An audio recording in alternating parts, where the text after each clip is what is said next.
Okay? Ah, sa atin pong feast, katulad na nabanggit ni Claire, bukas, all ministers, meron po tayong mga group chat. So, be here at 6 o'clock. Okay? Wala kayong dadalhin na baon, pero kung gusto nyo magdala ng dessert and drinks, yun lang. And then, nilagay po dyan, celebrate with the family. Pwede po ninyong i-celebrate yan kung saan nyo gusto. Sa bahay ninyo, kung gusto nyo naman, dito sa church, magsabi lang kayo para alam namin na magpadala ng tao na magbukas ng church kung meron man. Okay. Pwede naman ninyong gawin sa Hapchan, kung saan nyo po gusto. Okay? Basta mahalaga po, you celebrate with your family. Okay? And then 8, with friends, katulad po ng nabanggit ko, you can use the church kung gusto po ninyo, makipag-coordinate lang po kayo para makapagpadala kami ng tao na magbukas at mag-repair. Ngayon, kung gusto nyo naman sa labas with your friends, okay lang din po yan. Okay? Okay, so hanggang sa Wednesday, ano yan? Thursday? Okay, loved ones.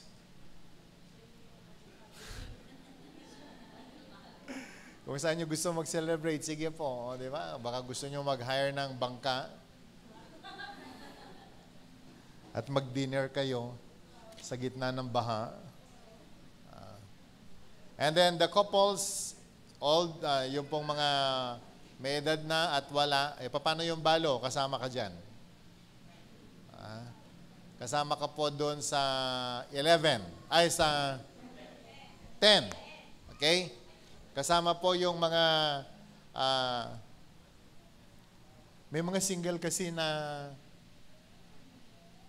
kasado na katulad na namin. So, doon ka na lang sumama sa couples and wow. Tama? Kasi baka sumama siya sa youth, hindi siya makaakyat ng kawayan. Hindi siya makahabol sa agawan ng, alam mo yun, may mga palaro po kasing gagawin dyan, baka magpakawala si Miriam ng biig. Nauulihin ninyo, hindi po kayo makahabol. Okay, so on the 12th, magsama-sama po tayo to celebrate. That is Sunday. So I hope everyone ay makikooperate at tayo pong lahat ay mag-celebrate together. Amen. So today, ako po ay magbabahagi ng mga salita ng Diyos tungkol po sa Feast of Tabernacles para magkaroon po tayo ng background, ano po ba itong sineselebrate natin. Okay, Deuteronomy chapter 16, verses 13 hanggang po sa 17. Pwede po ba natin buksan yan? Deuteronomy chapter 16, verses 13 hanggang sa verses 17. Sabi po ng Bible, you shall observe the Feast of Tabernacles 7 days. When you have gathered from your threshing floor and from your winepress. 14. And you shall rejoice in your feast, you and your son and your daughter, your male servant and your female servant and the Levite, the stranger and the fatherless and the widow, who are within your gates.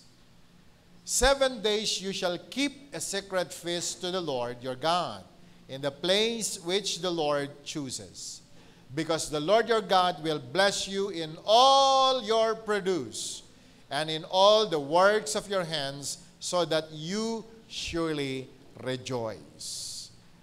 Okay, verse 17. Every man shall give as he is able, according to the blessing of the Lord your God, which He has given you. Purihin ang Panginoon sa Kanya pong mga salita ngayong umaga. Shall we bow our heads and let's pray? Lord, bless your word, and may you bless every heart, every ear that will receive your word. O God, I pray in the name of Jesus that as your word is being preached, may you open our eyes so we can see your perfect will. And the very rema ng iyong mga salita ay matanggap po namin upang Panginoon ang pangalan mo ay mapapurihan. Salamat, pagharian mo kami as we study your word, O God. In Jesus' name we pray. Amen. Now, we will be studying about the Feast of Tabernacle. Merong ilang mga points na gusto ko pong bigyang linaw para po magkaroon tayo ng kaunawaan kung ano po ba itong sineselebrate natin na Feast of Tabernacle.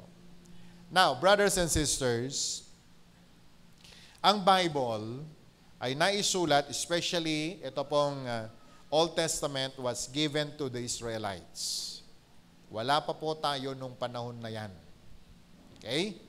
Pero naniniwala po tayo na ang salita ng Diyos, from the beginning to the end, it will remain to be perfect, na kinakailangan po ito ay aralin, ito po ay pagbubulay-bulayan, at higit sa lahat, ito po ay dapat gawin. May kausap pa rin po ba ako? Now, kapatid kaibigan, the Word of God, especially of the Old Testament, was given to the Jews. Sa mga Hudyo ibinigay. Saan to ibinigay? Sa Israel. Okay? Doon po sa Israel. Doon ibinigay ang mga salita ng Panginoon. It was given to the original people of God, yun pong mga Israelites. Pastor, paano tayong mga Pilipino? We are not Israelites, but we are Filipinos. Sabi mo nga sa katabi mo, Pilipino ka. Pero lang kung meron pong nagka-claim na siya ho ay Koreano na. But we are all Filipinos. Can I hear amen? We're not Jews. We're not Israelites. Pero sabi po ng John chapter 1 verse 12, as many as received Jesus in their hearts as Lord and Savior, we have given the right to be called sons of God. Kaya kahit hindi po tayo Hudyo o hindi po tayo Israelite, we are Gentiles. Mga Gentile po tayo. We are not the original people of God, but because of our born-again experience, we became children of God at we are called to be adopted children of God. Can I hear amen? So sabihin mo nga sa katabi mo, anak ka ng Diyos. At dahil tayo po ay anak ng Diyos, kinakailangan pong i-align natin ang sarili natin dun sa Diyos na pinaglilingkuran po natin. Na makinig ko tayong mabuti. Sa buong mundo, ang dami pong Diyos na pinaglilingkuran. Okay? Yung mga Chinese, meron po silang Diyos na pinaglilingkuran. Yun ho yung binibigyan nila ng offering, ng alay, di ba? Nakakita na po tayo nun, yung malaki tiyan.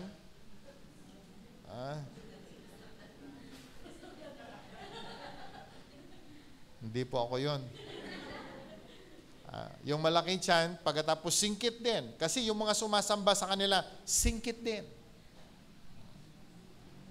Okay? Sa bawat bansa, kung tutuusin, ang dami pong Diyos na pinaglilingkuran. Okay? Tayo na mga Pilipino, ang dami rin pong mga Diyos na sinasabing paglingkuran natin. Tama? Marami pong Diyos na inintroduce sa atin ang maraming mga bansa na pumasok at tayo po ay inalipin. Kaya mapapansin po natin, tayo lang yata na Pilipino ang naglilingkod sa Diyos na hindi po natin kamukha. Meron ba kayong nakitang santo na pango? Wala. Lahat sila matatangos, ilong, kulot, hindi natin katulad. Anong kamukha nila? Kamukha po sila ng mga Espanyol. Kasi that was introduced to us by the Spaniards. Can I hear amen? Can I hear amen? Pero nilocalize ng mga Pilipino. Kaya makita po natin, kung pupunta ka po sa mga pulis, meron pong Diyos na kinikilala doon, naka-uniforme ng pulis. Pag pumunta ka sa mga fireman, naka-uniforme. Di ba? Kung ano ang... Wala pa ako nakitang naka-uniforme ng tupad.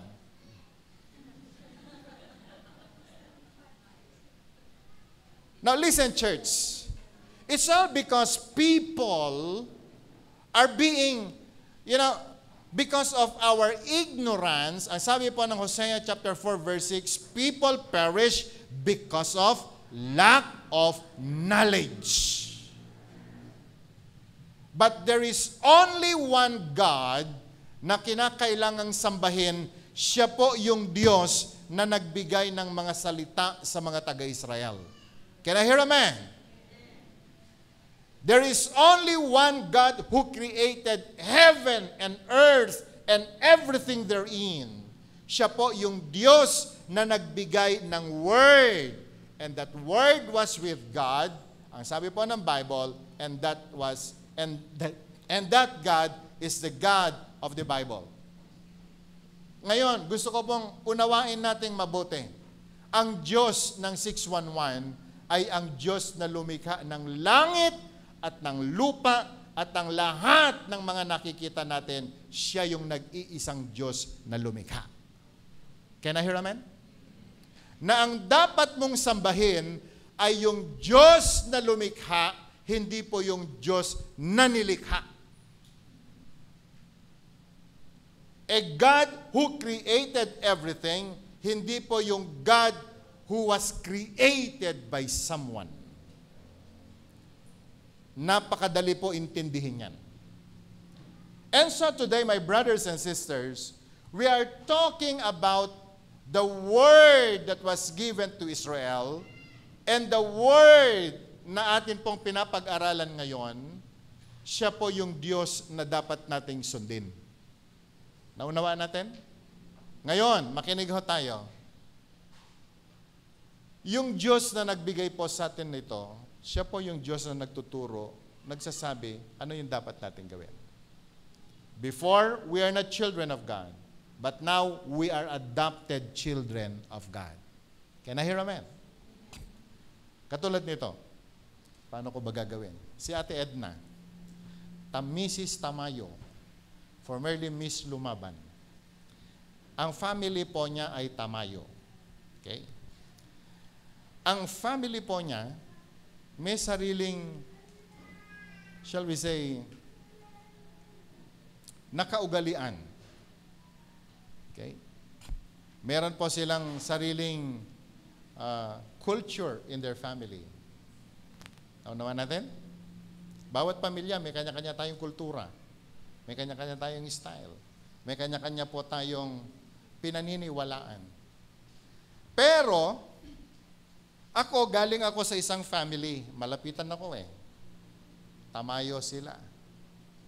Pero kapag ako ay inadapt ni Ate Edna, kung ano ang nakaugalian nila sa pamilya nila, kinakailangang i-adapt ko sarili ko doon. Unawa natin? Kasi adopted ka eh.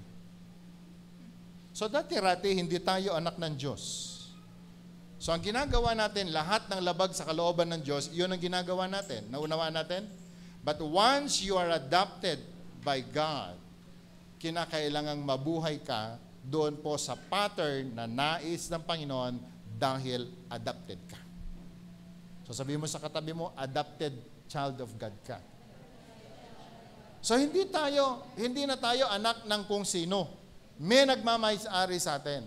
Meron tayong dapat sundin, maging sa mga celebrations na gagawin po natin. Can I hear amen? And now the Bible is introducing into us a celebration na dapat po nating maintindihan at isa po doon yung tinatawag na Feast of Tabernacle. Now, gusto ko pong puntahan natin sandali ang Leviticus chapter 23, and let's start reading verses 33 hanggang sa verse 44. Bago tayo pumunta sa mga details ng topic ko ngayon, gusto kong basahin natin dito. Okay. Leviticus 23:33. Can we read it aloud? Come on, go.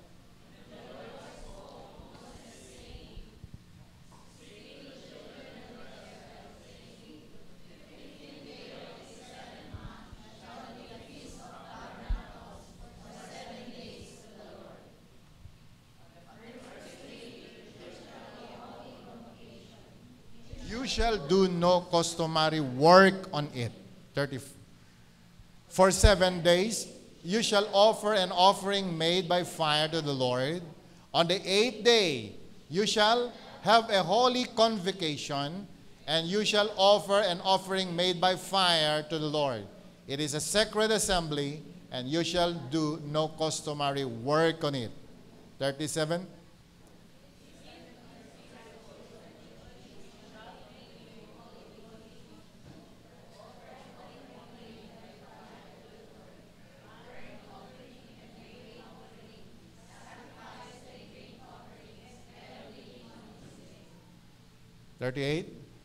Besides the Sabbath of the Lord, besides your gifts, beside all your vows, and beside all your free will offerings, which you give to the Lord.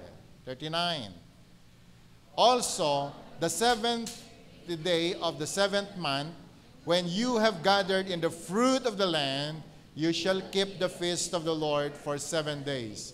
On the first day, there shall be Sabbath rest, and on the 8th day, a Sabbath rest. Okay? Verse 40. You shall take for yourselves on the first day the fruit of the beautiful trees, branches of palm trees, the boughs and leafy trees, and willows of the brook, and you shall rejoice before the Lord your God for 7 days. 41. For 7 days in the year, it shall be a statute forever. In the generations shall celebrate it in the 7th month. Okay, 42. You shall dwell in booths for 7 days. All who are native Israelites shall dwell in booths. 43. That your generations may know that I made the children of Israel dwell in booths where I brought them out of the land of Egypt. I am the Lord your God. Then verse 44, so Moses announced or declared to the children of Israel the Feast of Tabernacle. Sino po ang kausap ni Moses? It is God. The word was given to Moses, and Moses declared it to the people of Israel. That even to us today, my brothers and sisters, as children of God, as adopted people of God, kinakailangang maunawaan po natin, kasama po tayo doon. Pastor, 7-month ang pinag-uusapan. Anong day natin ngayon? Anong calendar natin ngayon? We are using English calendar. Iba po ang kalendaryo ng mga taga-Israel. Can I hear amen? Can I hear amen? Mga Pilipino, lahat ng ina-adapt po natin ngayon ay galing sa mga English people, Western people, at tayo po bilang mga adopted people of God, bilang mga spiritual Israelites, we need to understand how we connect ourselves to the Israelites and even the God of Israel. Naunawaan na po ba natin? So sabi po ng Bible, we the people of God celebrate the Feast of Tabernacle. Pastor, ano ang ibig sabihin nga ron nitong pinag-uusapan natin na Feast of Tabernacle? Now, the earliest name of the Feast of Tabernacle ay tinawag din pong Feast of Ingathering. Sa Israel po kasi, tinawag po ito na Harvest Festival. Okay? Or ingathering. Pag sinabi pong ingathering, ito po yung pagpasok nila ng kanila pong mga harvest doon po sa kanilang mga kamalig dahil pinagpala po sila ng Panginoon. And so the Israelites celebrate. Napakalaking bagay po sa kanila ang celebration po nito because number 1, it was commanded by God. Number 2, very important sa kanila ang mga bagay na ito dahil alam po ninyo sa Israel, Arab country, hindi po ganun kasagana sa tubig, hindi po ganun kaganda ang kanilang lupain, hindi po ganun ka-safe ang kanila pong sitwasyon. Alam naman na po natin, ang Israel ay napalibutan ng kalaban ng Israel. Can I hear amen? Kaya araw-araw sikat na sikat po sila dahil araw-araw po sa kanila binobomba sila. At ganun po kagulo at kasalimuot ang kanila pong buhay as Israelites. And so, harvest is very important sa kanila pagkilala, tapat ang Panginoon sa mga taga-Israel. Disyerto yung kanilang lugar. Pero alam nyo, kapatid kaibigan, sila po ay pinagpala not only for agricultural products, pero sa lahat yata ng aspeto ng buhay, they are blessed. Amen? Isipin nyo, taga-Israel, halos maya-maya meron pong lumilipad na rocket sa kanila at pagkatapos sila po'y binobomba ng ang daming mga bansa. Pero ang galing sinasalo nila ang kanilang mga rockets ng kalaban at bihira ang namamatay sa kanila. Minsan sinalakay po sila ng kanilang kalaban, nagkaroon po ng sandstorm. Nasabi po ng news, hindi makita ng mga kalaban nila kung saan ipatatama yun pong kanilang mga missile sapagkat ang Diyos ang nagtanggol sa kanila. Kapatid, special ang Israel sa pananaw ng atin pong Panginoon. And because we are adopted children of God, we receive the same blessing. Sabi mo nga sa katabi mo, you receive the same blessing. Anong pangako ng Panginoon? Them that bless Israel, God will bless them. And so we are spiritual Israelites. So kapatid, kaibigan, gano'n ko kahalaga para sa kanila ang Feast of Tabernacle? Number 1, in your notes, nilagay ko po dyan, it was a time of rejoicing.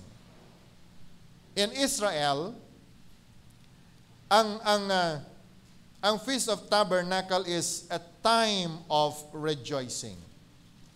Sa verse 14 ng Deuteronomy chapter 16, ano sabi po ng Bible?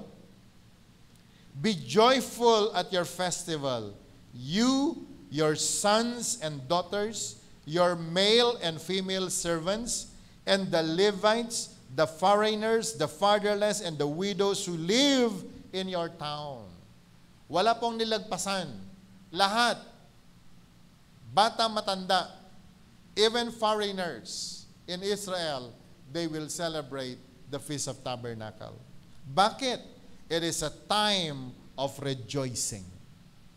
It is a time of rejoicing. Bakit nga naman hindi ka mag-rejoice?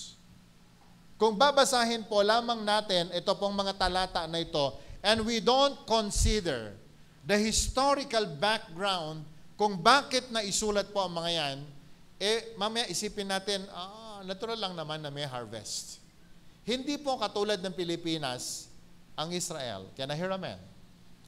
Nung isinusulat po ito, ginigyera sila. Nung isinusulat po ito, ang daming problema ng mga taga-Israel. Yet, nagkaroon po sila ng harvest. Nung panahon po na isinulat ito, wala pa pong NIA, wala pa pong water system na ginagawa noong araw. Pero isipin mo sa gitna ng disyerto, nagkaroon sila ng matinding harvest. Hello? Marahil nagtataka kayo, maging ang Panginoong Hesus noong araw, di ba? Bakit napakahalaga ang alak sa kanila? Bakit napakahalaga ng grapes para sa mga taga-Israel? Now listen to this. Makinig ho tayong mabuti. Alam nyo kasi, sa Israel hindi po katulad natin na may ilog, mayroon pong mga batis na po pwedeng pagkunan ng mainom. Sa kanila nung araw, dahil lahat ng kanilang kapitbahay na bansa, kalaban po nila, pati mga ilog nilalagyan ng lason. Diba? Sino ba yung Bible character na ilang beses naghukay ng si Jacob? Isaac? Okay. Yung pamilya nila. Para di tayo magkamali. Lahat ng balon na kanilang hinuhukay, tinatakpan ng kaaway. Do you get this point? Have you heard about this story? Ganon kahirap ang mainom sa kanila nung araw. And so the safest drink for the Israelite ay yun pong grape juice na pinoproduce po nila. And they call it wine. Okay? Hindi po wine na katulad ng San Miguel. It is a wine sapagkat ito po ay na-preserve because this is the safest drink for the Israel people to drink. Hindi po katulad natin sa mga panahon po na ito. Ang dami po nating mga tubig. At paano po nag-produce ng ganong mga grapes sa gitna ng wilderness? Paano nagkaroon? Paano naalagaan hanggang sa harvest? Samantalang disyerto yung kanilang lugar. Kapatid, yan ang dahilan kung bakit sila po ay nagsasaya. Dahil napaka-imposibleng paraan, but God had blessed them with so much favor. And God had given them so much na kinakailangan po nilang mag-celebrate. Can I hear amen? Kaya, ang utos ng Panginoon sa kanila, lahat ng mga tao sa Israel, you need to rejoice. You need to celebrate. Dahil yung mga imposibleng lugar, napaka-imposibleng kaparaanan, binless sila ng Panginoon. And you know, brothers and sisters, even to us today, ang dami pong mga reason na dapat po tayo mag-celebrate. Isipin nyo, sa gitna ng napakatinding crisis na nararanasan, sabi mo nga sa katabi mo, binless ka pa rin. Sabi ng iba, ang hirap maghanap ng trabaho, pero lahat tayo may trabaho. Hindi po ba? Sino dito walang trabaho? Problema mo yan. Hindi totoo na walang trabaho sa Pilipinas. Meron. Ang problema lang kasi, yung gusto mong trabaho, hindi pa available. Hindi pa pwedeng magtrabaho muna tayo. Can I hear amen? Alam mo kung bakit naghihirap ang Pilipino? Nag-iba po kasi tayo ng lifestyle. Tama? Naalala ko yung lola ko nung araw. Pag kami po ay pumupunta sa market, yung pong basket niya punong-puno ng malunggay, kamote tops, and everything. At pagkatapos maupo siya sandali doon po sa market, dyan mismo,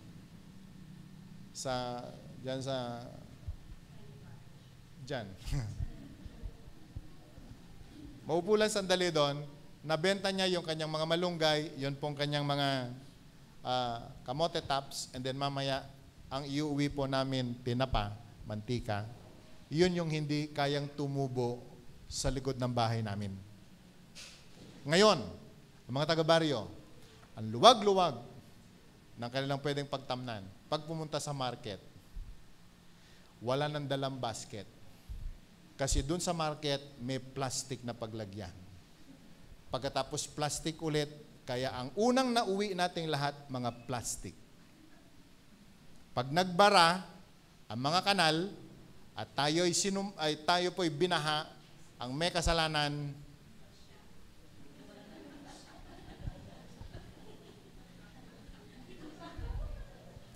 it's all because many Filipinos today, hindi na po tayo marunong magtrabaho at hindi na po tayo marunong mag-produce. Tama po ba? Can I hear amen? So minsan, ang mga tao po ngayon, they don't really appreciate kung paano sila binless ng Panginoon. Hindi nila nakita ang katapatan ng Panginoon. Sorry, pero kailangan sagasaan ko tong istorya na ito. Marami pong mga pamilya ngayon, pag may nag-abroad na isa, the rest of the family members unemployed and they are being supported by someone na naghihirap sa abroad, samantalang yung nandun sa bahay ngayon, naghihintay na lang ng padala. Tama? Mali. Kaya isa lang ang nagpapasalamat sa Diyos, yung nasa abroad. Yung 7 na naiwan sa Pilipinas, nag-enjoy sa inuman.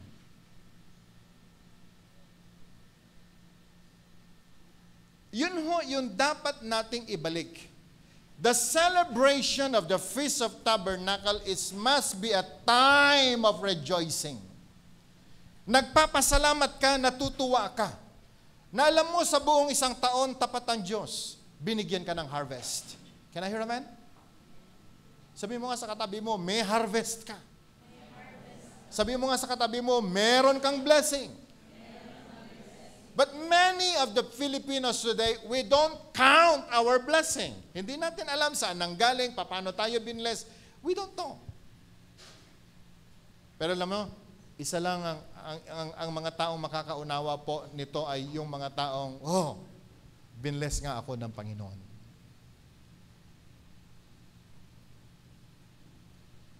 Binless ako ng Panginoon. Pastor, na-bless naman ako Ito, allowance. Saan galing? Kay mama. Pero yung mama mo na-bless. Ikaw, hindi sa totoo lang. Gaano ka nakatanda?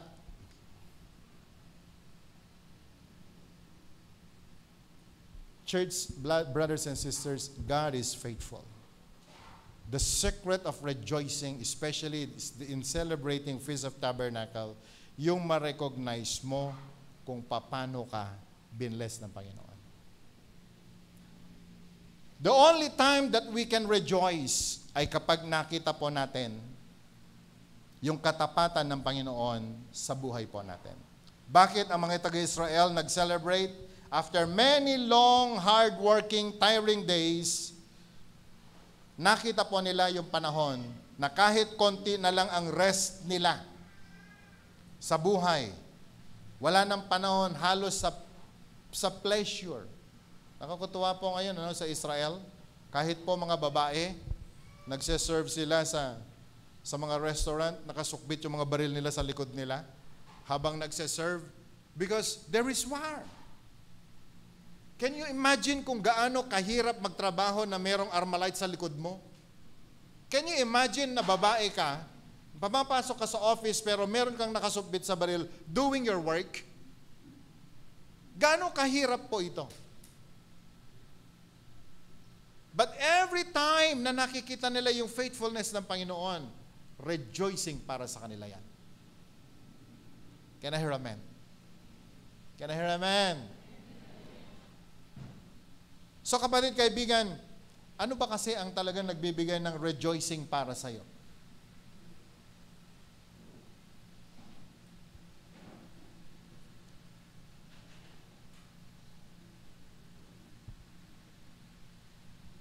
Harvest is a time to rejoice because of the wonders ng atin pong Panginoon, sa wonders na ginagawa niya sa kanyang creation. Okay? Kung paano po nagbigay ng food ang Panginoon sa mga taga-Israel. Church, kapag ganito ang pagkilala natin sa ginagawa ng Panginoon, we have the reason to celebrate the Feast of Tabernacle. Can I hear amen? Can I hear amen? Inulit ko po, minsan ang hirap pong mag-rejoice ng tao.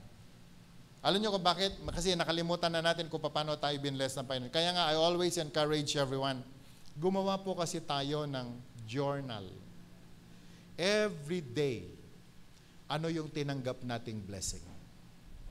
Meron po bang gumagawa ng ganyan? Lift your hands, please. Doon po sa mga nagtatrabaho sa marketplace, iniipon po ba ninyo ang inyo pong mga pay slip? Sino ang may pay slip? Every time na nakikita po ng marami ngayon ang pay slip nila, galit ang nasa puso nila. Dahil yung tax na ninakaw daw. Pero hindi ba natin pwedeng tingnan? Paano ka binless ng Panginoon? In every month, how much grace ang tinanggap mo? Isipin mo yung iba, walang kita, ikaw meron. So learn to appreciate the blessing. Because at the time na tayo po ay lalapit sa Diyos, meron tayong rason to celebrate the goodness of God. Amen. Can I hear amen? Ito po hindi ko makakalimutan sa asawa ko Every month, meron po siyang report. At nakakatuwa mo, hinihintay po niya talaga ang Feast of Tabernacle. Tapos nagre-report siya sa akin, Dad, binless tayo ng Diyos. Alam mo ba, mula nung nag-celebrate tayo ng Feast of Tabernacle, ganito na tayo binless ng Diyos. At nakikita ko po financially, we are being blessed. We are being blessed. In spite na ang allowance po natin sa church hindi naman ganun kabongga, Pero, nakikita po namin how God had blessed us with so much. And so, we have the reason to celebrate the Feast of Tabernacle. Number 2, it was a time of thanksgiving. Sabi po ng verse 17. Ano po sabi ng verse 17? Each of you must bring a gift in proportion to the way the Lord your God has blessed you. Feast of Tabernacle is a time for thanksgiving. Ang magpasalamat sa Panginoon. You know,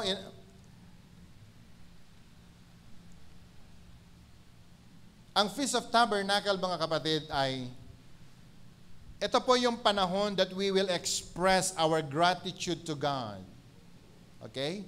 Paano? By bringing our sacrificial worship. Paano tayo binless?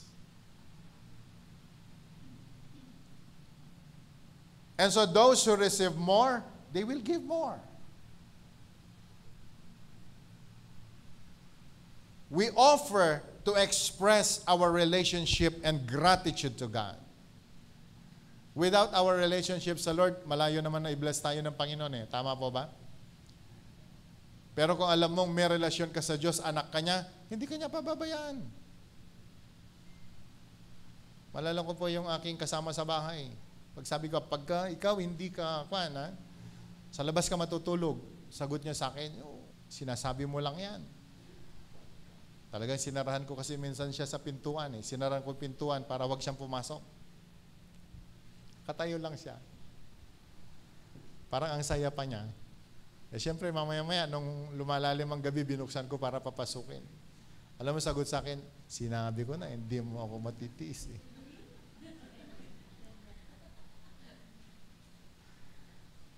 Anak ka eh. Okay? Pero hindi naman dapat ka magmayabang, pero dapat kang magpasalamat. Can I hear amen? Alam mo, bilang anak, marunong kang magpasalamat sa mga bagay po nito. In the Feast of Tabernacle, we celebrate. Nagbibigay po tayo ng thanksgiving sa Panginoon. Okay? Kaya we encourage everyone. Doon po sa mga journal na sinasabi ko na i-prepare po natin, doon mo makikita paano ka binless ng Panginoon para sa panahon na tayo po ay dapat magbigay ng thanksgiving sa Diyos. You have all the reason to give thanks to God. Alam mo kung saan ka binless. Can I hear amen? Can I hear amen? Saan ka binless? Makinig tayo mabuti. Alam mo sa atin ng mga modern Christians today, oftentimes, ang kinikilala nating blessing ay yung tumanggap tayo ng salary natin. Tama? Ilan dito may salary? Lift your hands, please. Tama. Yung salary. Meron tayong payslip. Alam mo yan. Pero alam mo, binless ka rin naman sa manok mo, di ba? Wala sa payslip yun. Hello?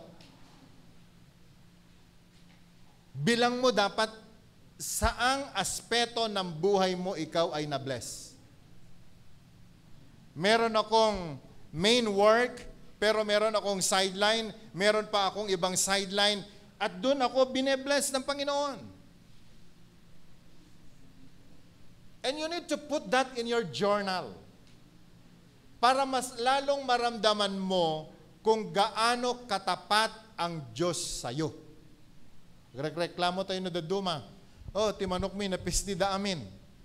Kasi nininakawan mo ang Panginoon sa mga manok mo, pati sa itlog mo.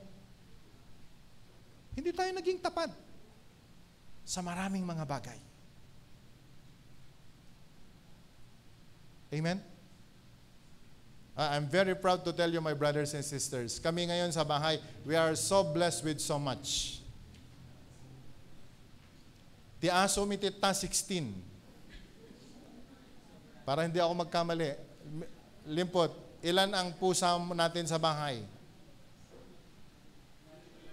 Yung manok namin, hindi ko na halos mabilang. Dati-rati, sakit sa ulo ko yung paggasto sa pagkain sa kanila. Pero ngayon, alam mo, parang gugulat na lang ako, dumadami at dumadami sila. And God is so good. Paano naging blessing ito? Makinig tayo. Every time we go out and buy for our food, manok pa lamang, ang laking gastos na. Pero kung meron kang kakatayan, feel mo bread, di ba? Nagkakaroon ka ngayon ng savings. Nagkakaroon ka ngayon ng savings. At ito po ang dapat nating ipagpasalamat sa Diyos. Bigyan kita ng halimbawa. Meron kang malunggay. Isang tali ng malunggay is 25 pesos. Can I hear amen? Can I hear amen? Pero dahil binless yung malunggay mo sa likod ng bahay mo, nakasave ka ng 25 pesos. Subukan mo ngang ilagay sa bote ng Coca-Cola yung 25 pesos na malunggay pa lang. Sa buong isang taon, kung magkano ang nasave mo dahil binless ng Panginoon ang malunggay mo. Naintindihan natin? Ganito po tayo dapat nagbibilang ng blessing. Ang nakakalungkot sa ating mga Pilipino, ang binibilang po natin sama ng loob. Kailan tayo hindi sinagot ng Diyos? Kailan tayo hindi pinagbigyan ng Diyos? Yun ang binibilang natin. So that pagdating ng Feast of Tabernacle, we have the reason to celebrate, to rejoice, and we have the reason to give thanks to God. Number 3, it is a time of remembering God's faithfulness. Ang taga-Israel, paano sila binless ng Panginoon kahit in the wilderness nung araw? Isipin mo, 40 years silang naglalakad. Hindi sila nagtatanim pero hindi sila nagutom. Okay? 40 years silang paikot-ikot sa wilderness, yet binless sila ng Panginoon. And this time, according to Leviticus chapter 23, 42 to 43, ano sabi po ng Bible? Build booths, tabernacles, and live for 7 days in tabernacles, so that the people will remember how God's faithfulness, kung paano sinustain sila sa wilderness. Ang celebration po ng Feast of Tabernacle, maalala mo din. Paano? Nagkikwento po kami mag-asawa.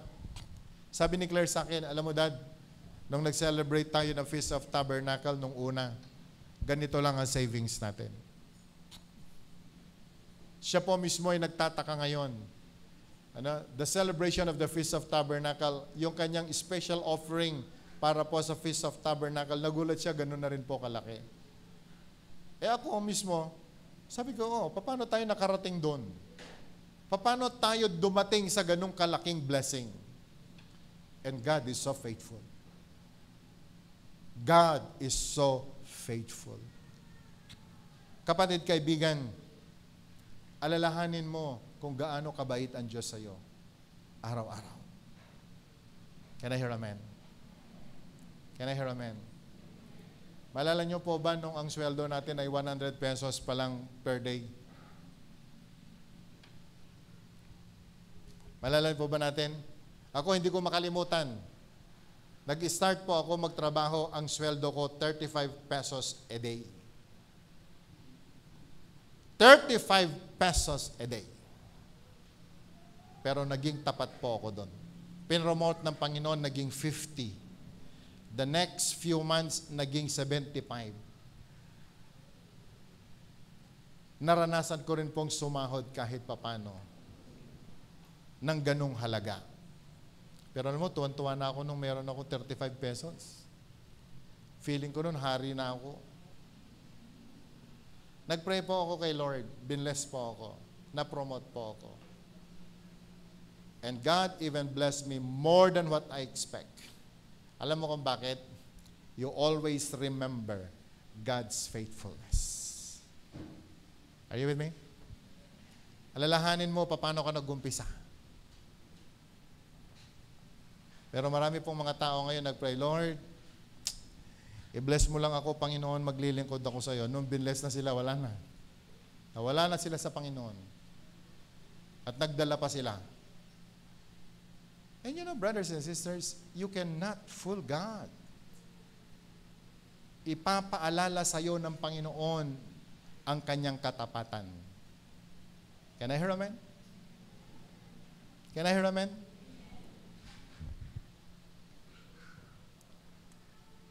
Dumating po yung promotion sa akin. Nakakatuwa. Akala ko, yun na ang tugatog ng tagumpay. At nalimot ko po ang Panginoon. Even my savings, kung milyonaryo lang pag-uusapan, naranasan ko din pong maging milyonaryo. Pero nung nakalimot ako sa Diyos, ibinagsak po ako. At hindi lamang po ako bumagsak, bumaon ako sa lupa.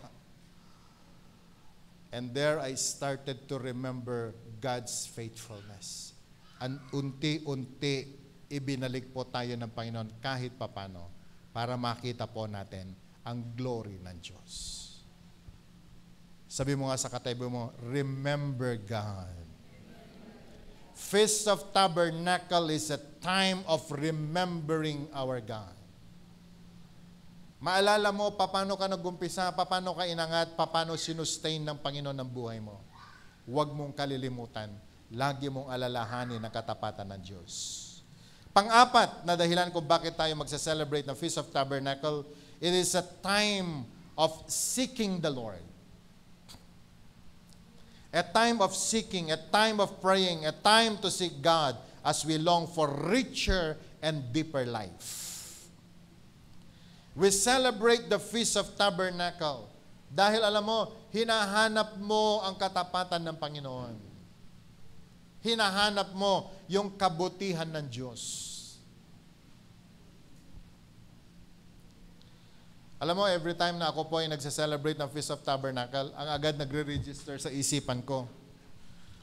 Paano niya pinadala ang maraming mga bat. Nung walang-wala po kaming makain, nung nandun pa po kami sa Tabuk, mga missionaries pa po kami noong araw. 2 na po yung aking anak, ilan pa ang aking ampon. Wala na kaming makain.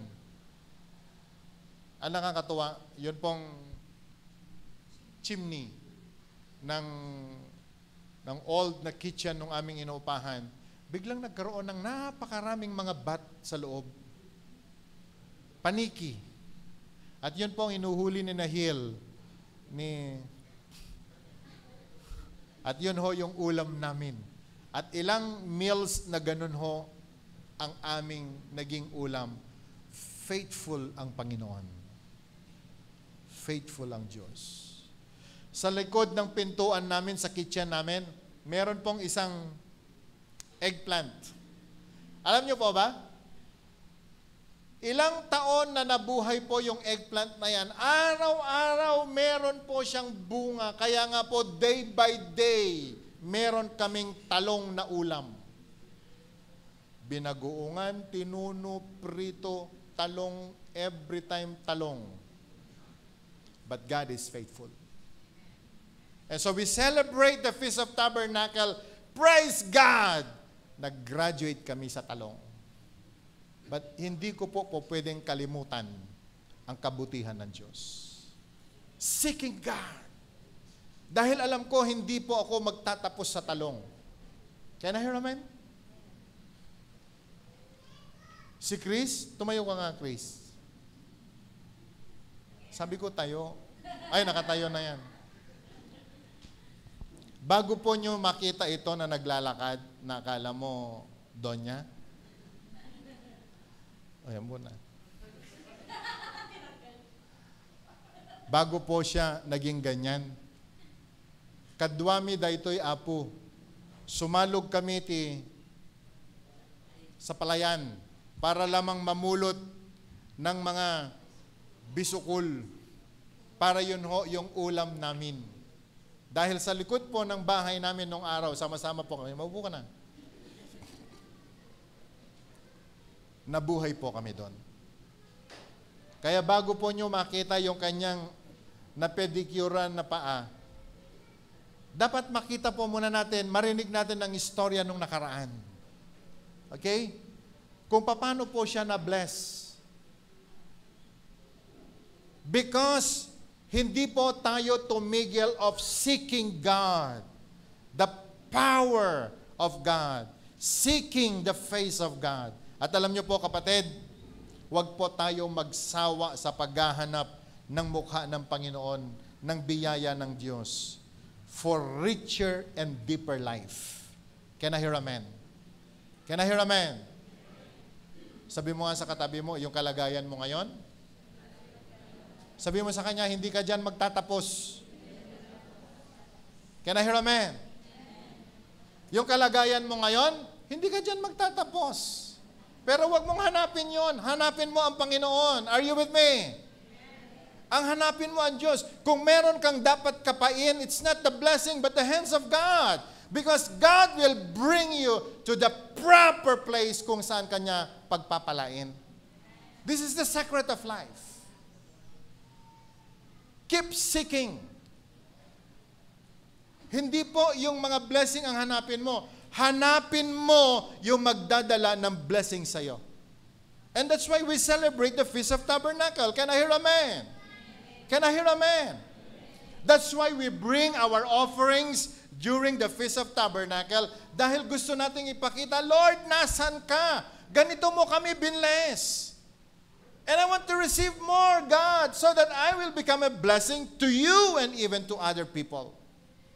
Ganito po ang isip ng meron pong pagkilala kung sino ang Diyos na pinaglilingkuran natin. Can I hear amen? Kung meron kang unang hanapin sa buhay, kapatid, kaibigan, not the promotion, but the one who give you the promotion. Kung meron kang dapat hanapin, it's not the favor, but the one who will give you the favor. A lot of people today, they are suffering. It's because they do not know their priorities. So even in our celebration, the Feast of Tabernacle, alam niyo kung bakit natin pinaganda ito ng ganyan? For us to understand gaano kaayos yung Diyos na pinaglilingkuran natin. Amen? Can I hear amen? Tuntua po ako kay Miriam nung siya po ay nag-aayos nito.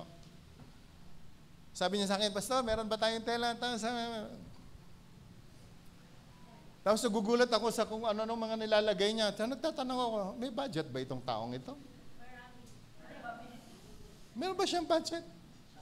Saan ba galing yan?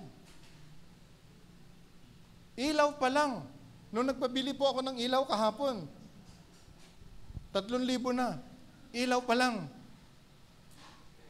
Pero nagugulat ako sa kanya. Sabi niya, ang dami niyang mga nilalagay. Ang dami niya nilalagay. But Miriam, listen. Hindi ako magtataka isang araw kung paano ka i-overtake ng blessing.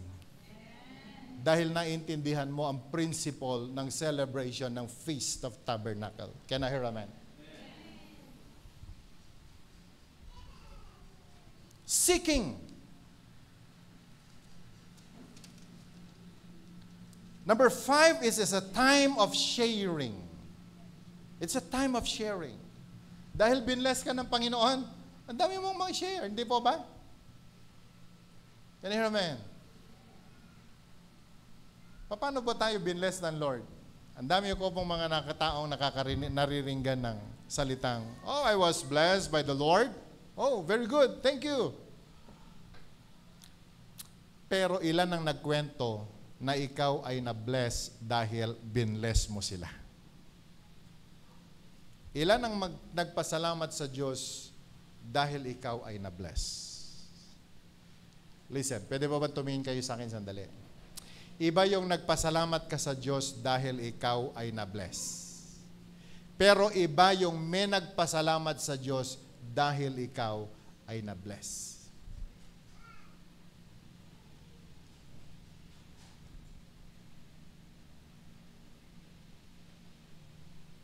Kung paano po tayo naging daluyan ng pagpapala sa iba. That's one of the reason kung bakit meron pong Feast of Tabernacle. And last, it is a time of gathering. Yung magsama-sama po tayo na mag-celebrate together. At ipakita natin sa Panginoon, paano tayo binless ng Panginoon sa magkakaibang mga paraan, sa magkakaibang panahon, pero lahat tayo ay pinagpala ng Diyos. Pasalamatan po natin ang Panginoon. Mag-celebrate po tayo. Inuulit ko po, Gusto ko pang basahin ulit ang sinasabi ng Deuteronomy. Celebrate the Festival of Tabernacles for 7 days. Sabi nga po natin, 7 days. Kailan daw? After you gather the produce of your threshing floor and your wine presses. After God had blessed us, let us celebrate the Feast of Tabernacle. Amen. 14. Be joyful at your festival. Kinakailangang merong saya. Kinakailangang nandun po yung festive na celebration. Because God had blessed us with so much. Sino daw po ang dapat mag-celebrate?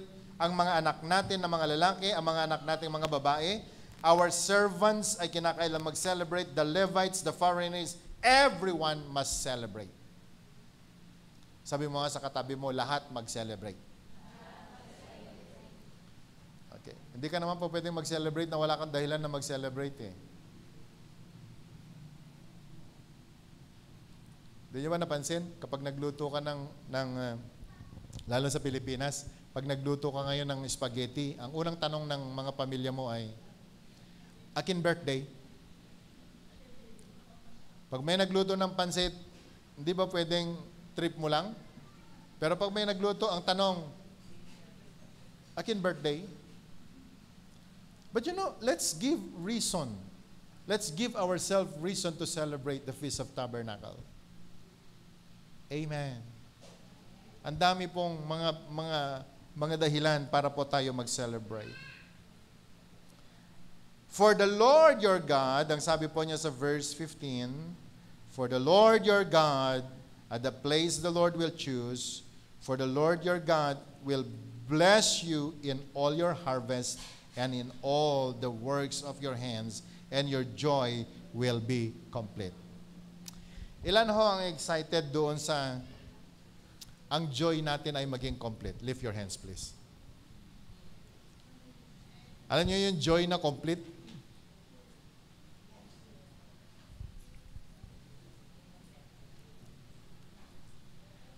Alam mo, ito po yung pangarap natin sa church natin. Yung magkaroon po tayo ng complete joy. Na kahit saan ka tingnan, meron kang saya, meron kang tuwa dahil sa Panginoon. In all aspects of your life, you are blessed. And you know, brothers and sisters, ito po ang sinasabi ng Panginoon. And so today, gusto ko pong i-share sa bawat isa. We will celebrate the Feast of Tabernacle, hindi dahil ito po ay in-introduce sa atin.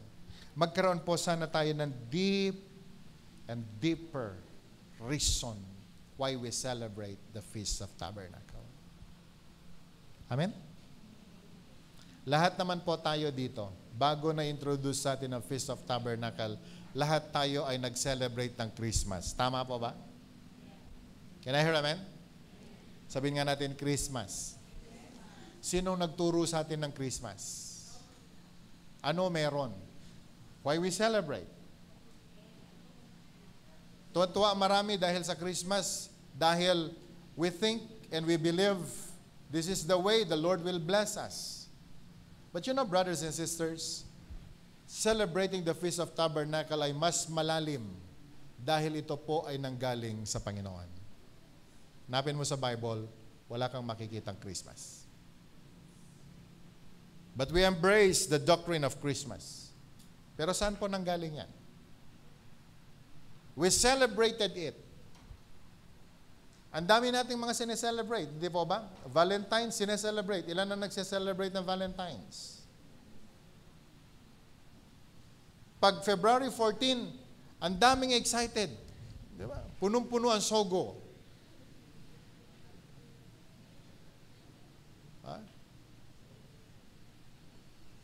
November 1, ito, palapit na. May magpipiesta sa November 1, alam nyo? And they call it Halloween. So everyone, naka-black, lahat, naka-uniforme ng karit ng kamatayan. Sinelebrate natin. We embrace it. Pero tanong, ano na idagdag sa atin noon? Ano na idagdag sa atin noon? Piyesta sa barangay. O ilan dito ang nagpepiesta sa barangay? Yung mga taga-Gosi, August 10. Yung mga taga-taga, October 2. O, alam ko yan. Yung taga-Namabalan, May 25. Nakakalendar sa akin yan nung araw. Naka-record. But we embrace all these celebrations. But the question is this biblical? But today, I have introduced to you a celebration na hindi mo dapat makakalimutan. God's faithfulness. So on Sunday, brothers and sisters, I want you to come. Have the heart of expectancy. If this is your first time to celebrate the Feast of Tabernacle, I want you to review. Hanapin mo sa Google dahil available naman na po sa Google ang lahat ng informations. Hanapin mo ang Feast of Tabernacle. And the promise of God, once you celebrate this Feast of Tabernacle, the Lord will bless all the works of your hands. The Lord will bless your harvest, and that your joy will be complete. Don't miss the promise of God. Come on Sunday, celebrate with us the Feast of Tabernacle. Ang bawat magse-celebrate ng Feast of Tabernacle, na alam nila sa puso nila ang kanilang ginagawa, ibe-bless ka ng Panginoon. So on Sunday, I want you to come. Kung paano ka binless ng Panginoon sa buong isang taon, the measure kung paano tayo binless ng Panginoon, i-bless din po natin ng Diyos. Are you with me? O, dito yan. Kung binless na kayo ni Apo Diyos, kadigijay, crops tayo, you bring your offering. Magluto ka ng mga crops mo. Dalhin mo dito. Salo-salo po tayong kumain. Can I hear amen? Okay, so bring your own rice. Tama? Bring your own rice, bring your own food, and let's all celebrate together. Okay? Di bale po at si Sister Loida ay magpapalitsyon sa Sunday. Are we all excited? Sabi mo nga sa katabi mo, let's celebrate the Feast of Tabernacle. Sabi mo sa kabila, let's celebrate the Feast of Tabernacle. Can I hear amen? Are we all excited for this celebration? Ang bakit tayo po'y mag-celebrate? Because God is faithful. Even in the wilderness, God bless His people. Ngayon pa kaya na tayo po ay nilagay na ng Panginoon sa position that all resources are available for us, walang hindi po pinagpala ng Panginoon. We have the communication. Okay? We have the lights. We have the roads. We have the land. Higit sa lahat, binigyan tayo ng araw, binigyan tayo ng tubig, binigyan tayo ng kalupaan. Walang dahilan na hindi mapagpala ang buhay mo. You have your parents, you have all the resources para po ang buhay po natin maging fruitful for God's glory. Can I hear amen? The only reason kung bakit hindi tayo nagbe-bless at hindi po tayo nagbe-breakthrough is because we do not know the secret. And the secret of us, the secret for us to be blessed is seek God. Seek first the kingdom of God and His righteousness, and all the things will be added unto you. The Bible says, Matthew chapter 6, verse 33. Do you believe that God will bless you? Shall we all rise? At sabihin mo sa Panginoon, Lord, I will celebrate the Feast of Tabernacle because you have blessed me and you will surely bless me. Everyone, can we just lift our hands at sabihin mo sa Panginoon, Lord, I will celebrate the Feast of Tabernacle because you are faithful. You are faithful. Hallelujah. Panginoon, sa araw po nito, kaming lahat ay nakatayo sa iyong harapan. We have all the reasons kung bakit kami magsa-celebrate. Church, shall we open our mouth? Just close your eyes and open your mouth and thank God for God's faithfulness. Saan ka ba binless sa taon na ito? Paano ka ba binless?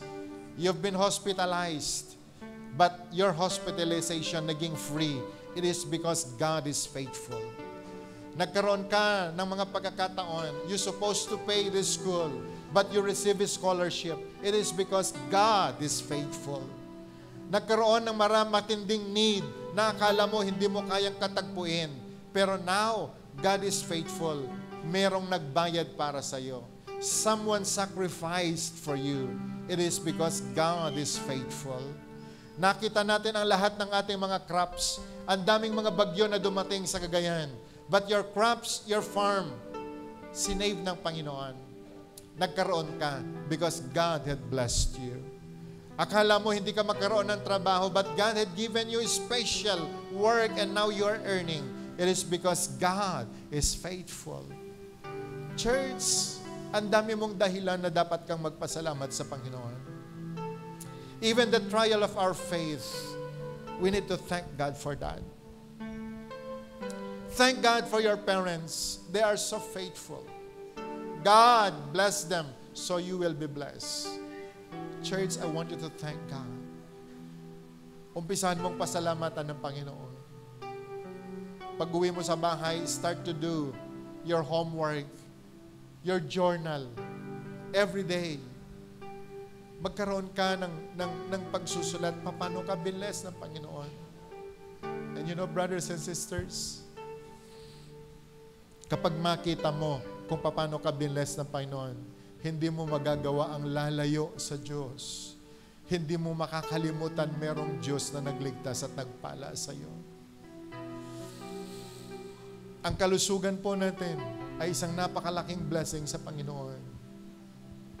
Now, hindi tayo nagtetake ng gamot. It's all because God is faithful. God bless your food, and that your very food becomes healing to your body. That is a blessing. That is a blessing. Thank God for your boss. Thank God for your employers. Thank God for them. These are blessings coming from God. Panginoon, ang daming dahilan. Katulad, Panginoon, ang ginawa mo sa mga taga-Israel in wilderness, you blessed them with so much.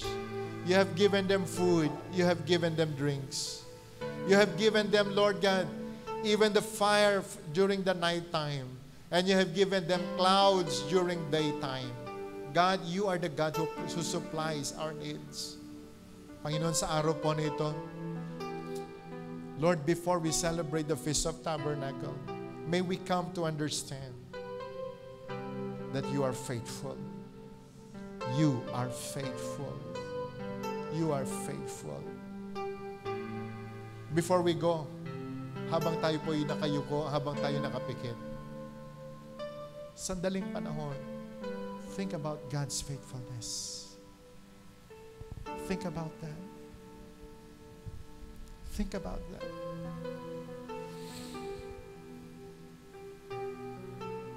Ikaw lang ang nakakaalam gaano katapat ang Panginoon sa iyo. Now I want to thank God for that. Lord, tanggalin mo ang balakid sa aming mga mata na hindi namin makita ang katapatan. Tanggalin mo, Panginoon, ang balakid sa aming mga pandinig na hindi marinigan yung tinig. Lord, tanggalin mo ang hardness ng aming mga puso na hindi namin maunawaan ang kabutihan mo. Diyos, ngayong araw na ito, ipaunawa mo sa amin ang iyong katapatan. Paano ka naging tapat sa aming mga pamilya? You paved the way upang kami po ay mapagpala. Hinawi mo, Panginoon, ang lahat ng mga ulap na magdadala ng storm, and you are faithful. Maging yung mga tao na nagka-curse sa amin, Panginoon, pinatigil mo sila so that our lives, O God, will be blessed. Now, we have all the reasons to celebrate. You have given us land. You have given us people. You have given us even the money. You have given us the work. You have given us everything. And we have all the reason to celebrate. Oh God, thank you for today. Uuwi kami, Panginoon, sa aming mga tahanan. And we will start counting our blessing. For by Monday, Lord, we will start celebrating the Feast of Tabernacle. At gusto naming dalhin sa iyo ang listahan ng mga tagumpay na naranasan namin sa isang taon. God, these are the reason kung bakit kami magsa-celebrate. Lord, as we go home, ingatan mo po kami, pagpalain mo kami. At Lord, we are making a covenant. We will making a covenant. We will celebrate the Feast of Tabernacle because you are faithful. Salamat po, Panginoon. And bless your people now. Heal them of their sickness and diseases. Bless all the works of their hands. And today, Lord God, I pray, let their whole family be blessed. After receiving your word today, O God, so much favor and grace we receive. And God, we will bring you the sacrifice of praises, the sacrifice of worship, our offerings, O Lord, because you are faithful. Sa iyo, Panginoon, binabalik na namin lahat ng papuri. Ingatan mo yung mga anak sa kanila pong pag-uwi at ingatan mo ang bawat isa sa amin sa buong isang linggong ito. Now, Lord God, we just say thank you and we bring you back all the praise, all the glory in Jesus' mighty name. And everyone will shout and say, Amen. Hallelujah. Next Sunday, magkita-kita po tayo and let's all celebrate the Feast of Tabernacle, 9 o'clock in the morning. Amen. Happy Feast of Tabernacle to everyone.